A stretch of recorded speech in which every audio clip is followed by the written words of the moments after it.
Boa tarde. O trabalho intitulado O Juiz de Execução Penal, o CNJ e a Efetivação do Acesso à Justiça foi elaborado por mim e pela professora Cristina Grobério Pazol. Pode passar, por favor. A pesquisa teve por escopo desenvolver a ideia de acesso à justiça analisado numa perspectiva da efetivação da tutela jurisdicional. Buscamos trabalhar o tema tratando da função do juiz na fase de execução penal, demonstrando a necessidade de sua enérgica atuação, bem como o papel do Conselho Nacional de Justiça, o CNJ, na elaboração de políticas públicas para o desenvolvimento pelo Poder Judiciário. Próximo slide, por favor. Quanto à metodologia, utilizamos a pesquisa bibliográfica. Nos baseamos na legislação nacional, em especial na Lei de Execuções Penais, na Constituição Federal de 88 e na doutrina. Também discorremos a respeito das resoluções e recomendações do CNJ.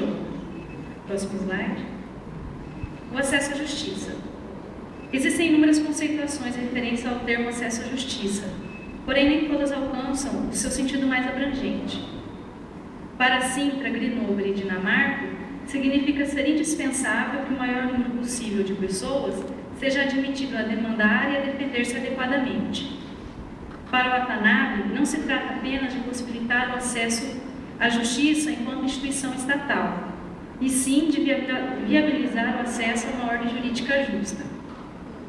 Já o filósofo Norberto Bobbio assevera que uma coisa é proclamar o direito, outra é desfrutá-lo efetivamente. Celino Rodrigues Carvalho é quem bem incorpora todas essas definições e afirma de maneira completa que acesso à justiça implica não apenas a mera possibilidade de ingresso aos tribunais para propor ou contestar uma ação, compreendendo, além disso, uma série de outras garantias constitucionais tendentes à efetividade do processo, no que tange não somente a declaração judicial dos direitos, mas, acima de tudo, a sua realização prática no mundo dos fatos. O acesso à justiça é previsto constitucionalmente no artigo 5º, inciso 35, nos seguintes termos: a lei não excluirá da apreciação do judiciário lesão ou ameaça à direita, sendo que existe um vasto rol de princípios que buscam assegurar a concreta efetividade dessa previsão. Próximo slide, por favor. Princípio do contraditório e da ampla defesa. Estes princípios estão positivados no mesmo artigo constitucional e funcionam como complemento mútuo. O princípio do contraditório visa dar paridade de armas aos litigantes e está inteiramente ligado à imparcialidade do juiz, que deverá ouvir as partes, colher as provas e garantir o regular andamento do processo, assegurando o direito de defesa. Existe significativa diferença na aplicação destes princípios no que se refere ao âmbito do processo civil e do processo penal. Naquele, a falta de defesa gera o instituto da revelia. Neste, no processo penal, bem avalia o autor Marcos Vinícius Rios Gonçalves.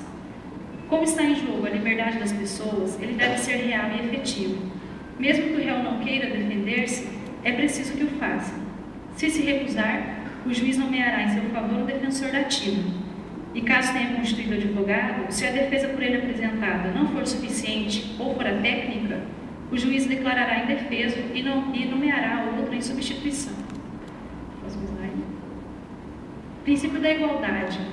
Diz a Constituição: todos são iguais perante a lei. Devendo-se interpretar essa previsão conforme a premissa: tratar os iguais igualmente e os desiguais desigualmente na medida de suas desigualdades. Princípio da celeridade. Somente tornou-se princípio constitucional com o advento da Emenda 45. Com certeza, nos ramos do direito que mais sofre contra a morosidade do processo é o direito processual penal, por tratar de temas ligados à liberdade das pessoas. É por este motivo que o acusado tem o direito de ver-se julgado dentro de um prazo pouco demorado.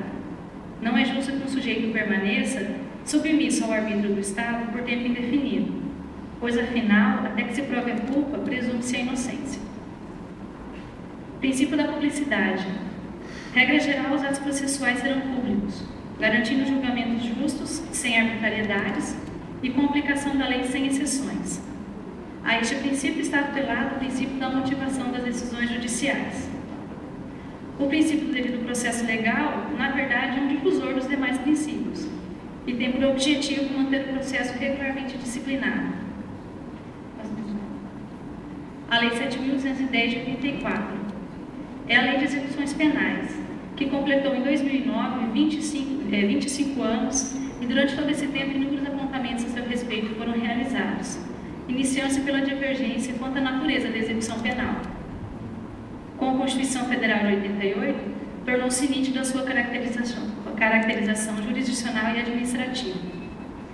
Prescreve o artigo 61 da LEP, que são órgãos responsáveis pela execução penal: o Conselho Nacional de Política Criminal e Penitenciária, o Juízo da Execução, o Ministério Público, o Conselho Penitenciário, os Departamentos Penitenciários, o Patronato, o Conselho da Comunidade. Próximo slide. Destes órgãos destaca-se a função do juiz, porquanto a jurisdição penal não se esgota com o trânsito em julgado de sentença condenatória, mas sim se satisfaz, sobretudo, na fase de execução. São exemplos, apenas exemplos de funções do juiz da execução penal: aplicar lei mais benigna ou declarar extinta a punibilidade após o trânsito em julgado da sentença penal condenatória, decidir sobre soma, unificação, detração ou remissão de pena, progressão ou regressão de regime, suspensão condicional da pena, livramento condicional, além de incidentes da execução, entre outros exemplos. Próximo slide. O Conselho Nacional de Justiça e as Políticas Públicas. O Conselho Nacional de Justiça também foi criado pela Emenda 45 de 2004. Sua implantação ocorreu dia 14 de junho de 2005. Dentre as suas funções, está velar pela autonomia do Poder Judiciário e pelo cumprimento do Estatuto da Magistratura, regulamentando e recomendando providências quando necessário. É responsável por zelar pela eficiência do Poder Judiciário, podendo apreciar de ofício ou mediante provocação a legalidade dos atos administrativos por eles praticados e desconstituí-los, revê-los ou fixar-lhes prazo para que se adotem as providências necessárias ao exato cumprimento da lei. O CNJ elabora políticas públicas voltadas ao sistema carcerário, que envolvem mutirões nas penitenciárias, o projeto Começar de Novo, que visa a ressocialização do preso, e a meta número 5, que tem por escopo a implantação de um sistema de gestão eletrônica da execução penal e mecanismo de acompanhamento eletrônico das prisões provisórias. Para alcançar seus objetivos, o Conselho Nacional de Justiça elabora resoluções e recomendações. Exemplo bastante interessante quanto às resoluções é a de número 29, de 2007, que dispõe sobre a necessidade de expedição anual de atestado de pena que deve ser feita pelo juiz. A Constituição ainda prevê que anualmente o CNJ analisará a situação do Poder Judiciário, bem como as atividades do Conselho, elaborando um relatório. Concluindo, o acesso à justiça vai além do direito que o cidadão tem de adentrar no ambiente do Poder Judiciário, requerer a restituição de um direito que fora violado, ver-se processado com base nos princípios constitucionais e obter uma sentença. É preciso que essa sentença seja executada corretamente e em condições de, no caso da execução penal, garantir a aplicação dos direitos dos presos ou internados, conforme prevêem as políticas do CNJ.